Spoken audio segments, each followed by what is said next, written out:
नमस्कार साथियों, दृश्यम क्लासेस में आपका स्वागत है।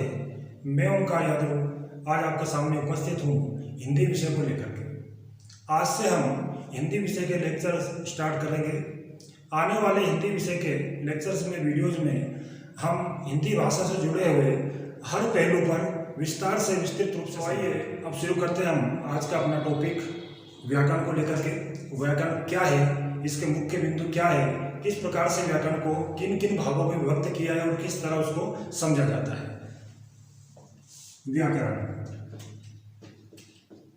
किसी भी भाषा को समझने के लिए उसकी व्याकरण को समझना अति महत्वपूर्ण होता है। बिना व्याकरण के किसी भी भाषा को, किसी भी भाषा की विशेषताओं, किसी भी भाषा के नियमों को समझना मुश्किल होता है। किसी भी भाषा का नियम ही व्याकरण होता है। व्याकरण की परिभाषा क्या है? व्याकरण क्या चीज है? शब्द अनुशासन को ही व्याकरण कहते हैं। शब्दों को नियमों में आबद्ध करना, शब्दों को नियमों में बांधना व्याकरण कहलाता है। यानी संक्षेप में कहा जाए यदि, तो शब्द अनुशासन को ही व्याकरण कहा जाता है। व्याकरण को मुख्यतः तीन विचारों में विभक्त किया जाता है। तीन विचारों में विभक्त किया है, या यूं कहे कि तीन बिंदुओं में बांटा गया है। सबसे पहला है वर्ण विचार, दूसरा है शब्द विचार, तथा तीसरा हमारा होता है वाक्य विचार। वाक्य विचार, इस तरह व्याकरण को तीन बिंदुओं में बांटा गया है। इन तीन बिंदुओं का विस्तृत अध्ययन करने पर व्याकरण को हम पूर्ण रूप से समझ सकते हैं। तो आइए सबसे पहले इन तीनों को विस्तृत रूप तो हम पार्ट वाइज समझेंगे, किंतु इनकी अवधारणा क्या होती है, क्या है शब्द, क्या है वर्ण और क्या है वाक्य, इनको समझेंगे। सबसे पहले वर्ण। वर्ण क्या चीज है? वर्ण भाषा की सबसे छोटी लिखित इकाई होता है। वर्ण भाषा की सबसे छोटी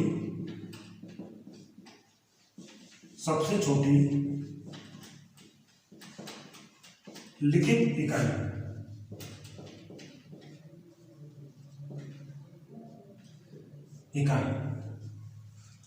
दूसरा है वर्ण की तरह ध्वनि। वर्ण और ध्वनि को लेकर के काफी कंफ्यूजन रहता है, विद्यार्थियों के बीच में रहता है कि वर्ण और ध्वनि अलग अलग क्या है और इनमें भिन्नता क्या है। तो देखिए, एक होता है ध्वनि। ध्वनि भाषा की सबसे छोटी लिखित इकाई होता है। जैसा कि मैं लिख दूं, आप इनको नोट भी कर लीजिएगा। भाषा की सबसे छोटी मौखिक इकाई, इसको मौखिक भी कह सकते हैं या उच्चरित भी कह सकते हैं इकाई। हमने देखा कि भाषा की सबसे छोटी लिखित इकाई वर्ण होता है, वहीं भाषा की सबसे छोटी मौखिक या उच्चरित इकाई ध्वनि होती है। तो वर्ण और ध्वनि का यह मुख्य अंतर है। हमें प्रश्न की प्रकृति को समझना है। यदि प्रश्न में पूछा गया है कि भाषा की सबसे छोटी मौखिक इकाई क्या है, तो मौखिक अर्थात जो सिर्फ मुंह से उच्चरित की जाती है, इसका लिखित रूप नहीं होता है। जैसे कि मान लीजिए कि मैंने उच्चरित किया आ। अब जो अ शब्द है वर्ण है, तो ये आ जो लिखित है, ये लिखित रूप वर्ण कहलाता है। वहीं यदि इसको लिखा ना जाएगा, सिर्फ उच्चारण में ही रहेगा, तो ये ध्वनि रहेगी। तो इस प्रकार हम इस अंतर को समझ सकते हैं कि वर्ण और ध्वनि में मुख्य अंतर यह है कि जब ध्वनि को लिखित रूप दे दिया जाता है तो वो वर्ण बन जाता है, और jab उसको लिखित रूप ना देते हुए सिर्फ उच्चारण में रहता है, उच्चरित किया जाता है, तो वो ध्वनि होती है। अगला हमारा है शब्द। शब्द क्या है? तो जैसा कि हमने सामान्यतः पढ़ा है, पुस्तकों में पढ़ा है, विद्यालयों में पढ़ा है और सुना है कि दो या दो से अधिक वर्णों के सार्थक समूह को शब्द कहते हैं। बिल्कुल सत्य है, यही परिभाषा पढ़ी जाती है और पढ़ाई जाती है कि वर्णों के सार्थक समूह को शब्द कहते हैं। किंतु इसमें एडवांस स्तर की बात कौन सी है? इसमें से एक प्रश्न ऐसा बनता है जो इस परिभाषा से अलग थोड़ा हट करके होता है। वो यूं है कि भाषा की सबसे छोटी सार्थक इकाई अर्थात अर्थ देने वाली। तो भाषा की सबसे छोटी सार्थक इकाई क्या होता है? शब्द। नोट कीजिएगा इसे। भाषा की सबसे छोटी सार्थक इकाई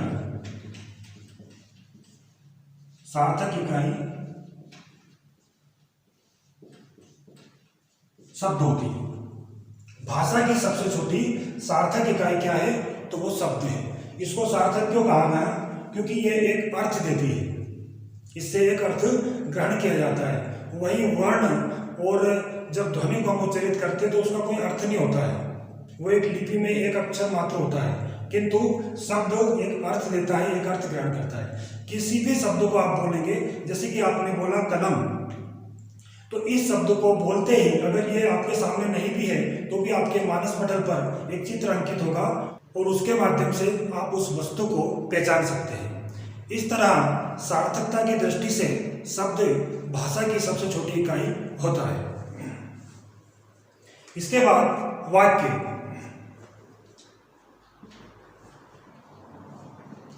वाक्य क्या है? जैसा कि हमने पढ़ा है कि शब्दों का क्रमबद्ध व्यवस्थित जो क्रम होता है वो वाक्य कहलाता है, या फिर यूँ कहें कि वक्ता के आशय को स्पष्ट करने वाली जो इकाई होती है, जो शब्दों का समूह होता है, वो वाक्य होता है। किंतु इसमें से भी प्रश्न बनता है परीक्षा उपयोगी कि क्या भाषा की सबसे छोटी इकाई वाक्य हो सकता है? प्रश्न सुनते ही बड़ा हास्यास्पद लगेगा, किंतु वास्तविकता है कि भाषा की सबसे छोटी इकाई वाक्य भी होता है। किंतु यह प्रश्न की प्रकृति पर निर्भर करता है। किस तरह कि यदि परीक्षा में पूछा जाए कि व्याकरणिक सार्थकता या फिर व्याकरणिक पूर्णता के आधार पर भाषा की सबसे छोटी इकाई क्या होता है, तो साथियों व्याकरणिक सार्थकता या व्याकरणिक पूर्णता के आधार पर भाषा की सबसे छोटी इकाई वाक्य ही होता है। क्योंकि वर्ण, ध्वनि, शब्द, इनमें व्याकरण का कोई रोल नहीं है, इनमें व्याकरण के कोई नियम नहीं लगते हैं। किसी भी शब्द को आप बोलोगे तो वो सार्थक वर्णों का समूह रहता है, इसमें व्याकरण की कोई भूमिका नहीं है। किंतु वाक्य रचना में जब हम वाक्य की रचना करते हैं तो उसमें शब्दों को नियम में बांधना पड़ता है, व्याकरण के अनुसार शब्दों को नियम में आबद्ध करेंगे तब जाके वाक्य रचना होगी। वक्ता के आशय को स्पष्ट करने के लिए जो शब्दों का संकलन किया जाएगा वो क्रमबद्ध होना चाहिए, वो व्यवस्थित होना चाहिए और व्याकरण के नियमों के अनुसार होना चाहिए, तब जाकर के एक वाक्य रचना होती है। तो इस तरह वाक्य भी भाषा की सबसे छोटी इकाई है, किंतु किस आधार पर? सार्थकता या फिर व्याकरणिक पूर्णता के आधार पर वाक्य भी भाषा की सबसे छोटी इकाई होता है। अब परीक्षाओं में पूछे जाने वाले प्रश्नों की प्रकृति को हमें देखना होगा। यदि परीक्षा में प्रश्न पूछा गया है कि उच्चारण के आधार पर भाषा की सबसे छोटी इकाई क्या है, तो साथियों आपको याद होना चाहिए कि जब किसी वर्ण को हम लिखित रूप देते हैं, जब किसी ध्वनि को हम लिखित रूप देते हैं तो वो वर्ण बनता है, और जब तक वो लिखित रूप में नहीं होता है तब तक ध्वनि होता है। तो भाषा की सबसे छोटी मौखिक इकाई, उच्चरित इकाई वर्ण होता है, ध्वनि होती है, और भाषा की सबसे छोटी लिखित इकाई वर्ण होती है। शब्द क्या है? तो शब्द भाषा की सबसे छोटी यानी सार्थकता के आधार पर भाषा की सबसे छोटी इकाई शब्द होता है। इससे आगे देखिए हम वाक्य, तो वाक्य का हमने लिखा नहीं, आप भी लिखिए, नोट कीजिएगा। व्याकरणिक पूर्णता के आधार पर, पूर्णता या फिर लिख सकते हैं व्याकरणिक सार्थकता के आधार पर, सार्थकता के आधार पर भाषा की सबसे छोटी इकाई वाक्य होता है। इस तरह हमने व्याकरण के मुख्य बिंदु, जो 3 बिंदु होते हैं, व्याकरण को जो 3 विचारों में विभक्त किया गया है, वर्ण विचार, शब्द विचार और वाक्य विचार, इसका प्रारंभिक परिचय हमने पढ़ा। इनको विस्तृत भी पढ़ेंगे क्योंकि प्रत्येक का एक अपना पार्ट है, अपना हिस्सा है, अपना एक विशेष विस्तृत अध्ययन है। तो आइए इसको और हम थोड़ा संक्षेप में पढ़ने की कोशिश करेंगे एक बार सरसरी नजर से। व्याकरण के जो प्रारंभिक 3 विचार है या प्रारंभिक बिंदु है, इन्हें हमने जाना। जिनमें सबसे पहले वर्ण वर्ण के बारे में हमने पढ़ा। वर्ण भाषा की सबसे छोटी लिखित इकाई है। जिसके बाद हमने पढ़ा ध्वनि। ध्वनि भाषा की सबसे छोटी मौखिक इकाई है।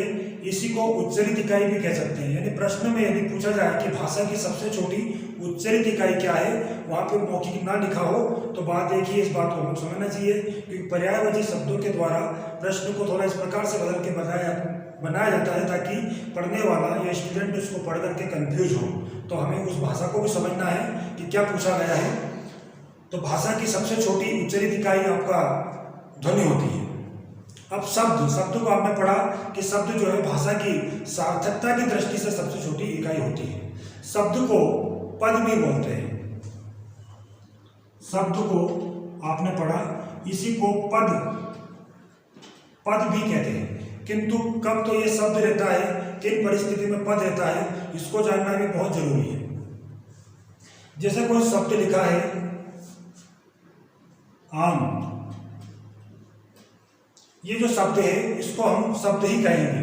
आम क्या है? एक शब्द है, सार्थक शब्द है ना। सार्थक इसलिए कि आम शब्द को पढ़ते ही आपके मानस पटल पर एक चित्र अंकित होगा, यानी आम आपके मानस पटल पर आ जाएगा और आप उस वस्तु को समझ जाओगे कि किसके बारे में लिखा गया है। तो शब्द है ये।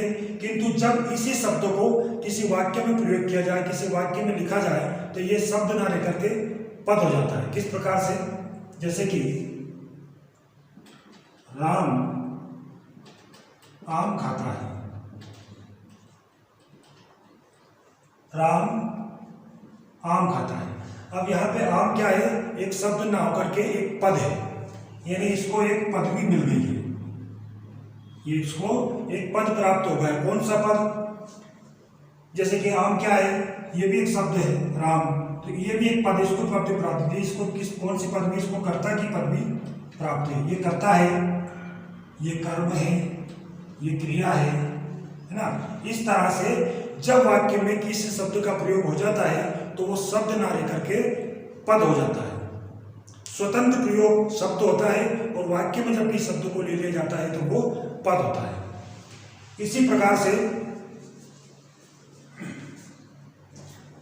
प्रकार हम आगे देखें वर्ण के बारे में। हमने वर्ण के बारे में पढ़ा कि ये भाषा की लिखित इकाई है। तो वर्ण कितने होते हैं? हिंदी वर्णमाला में वर्ण कितने होते हैं, है ना।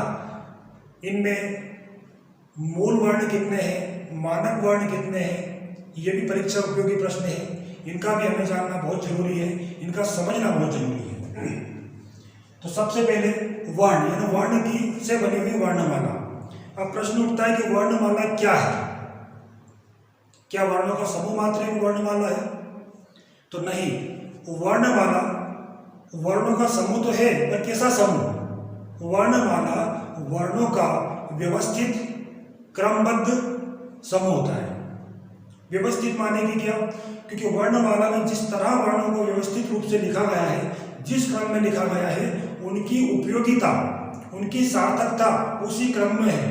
क्योंकि हमारी वर्णमाला बहुत ही वैज्ञानिक पद्धति पे और बहुत ही विशेष रूप से तैयार की गई है। इसमें किसी भी वर्ण का स्थान परिवर्तन करने से उसकी प्रकृति, उसका स्वभाव, उसकी विशेषता बदल जाती है, वो निरर्थक सा हो जाता है। इसलिए वर्णमाला क्या है?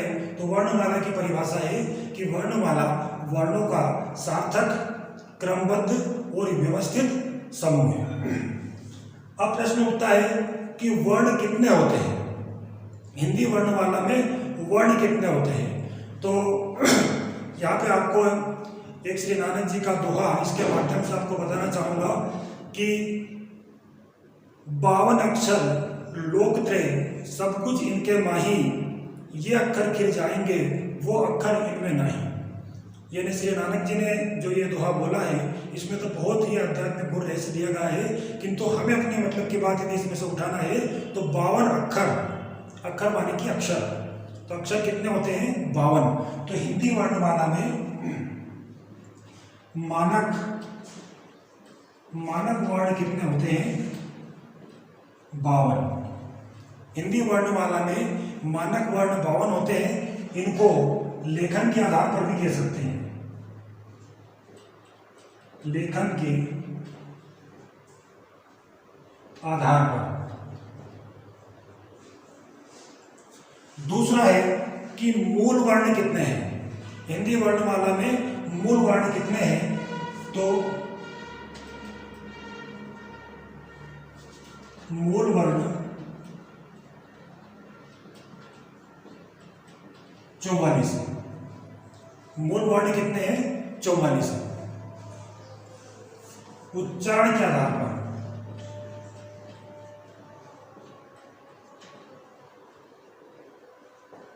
उच्चारण के आधार पर 44 किस तरह होते हैं, तो इनमें स्वर 11 प्लस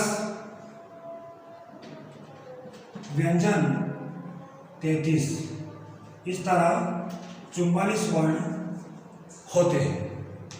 इस तरह आज हमने हिंदी व्याकरण के विषय को आरंभ किया, जिसमें हमने हिंदी व्याकरण के जो मुख्य 3 विचार है, 3 बिंदु हैं, इनको संक्षेप में पढ़ा। आने वाले वीडियो में हम इन्हीं को विस्तृत रूप से पढ़ेंगे, प्रत्येक टॉपिक को व्यवस्थित पढ़ेंगे, जिससे कि इससे जुड़े सारे कॉन्सेप्ट आपके क्लियर हो। तो आप इस तरह हमारे साथ जुड़े रहिए, जिससे कि हिंदी भाषा से जुड़े हुए आपके हर प्रश्न का उत्तर आपको मिल सके। धन्यवाद।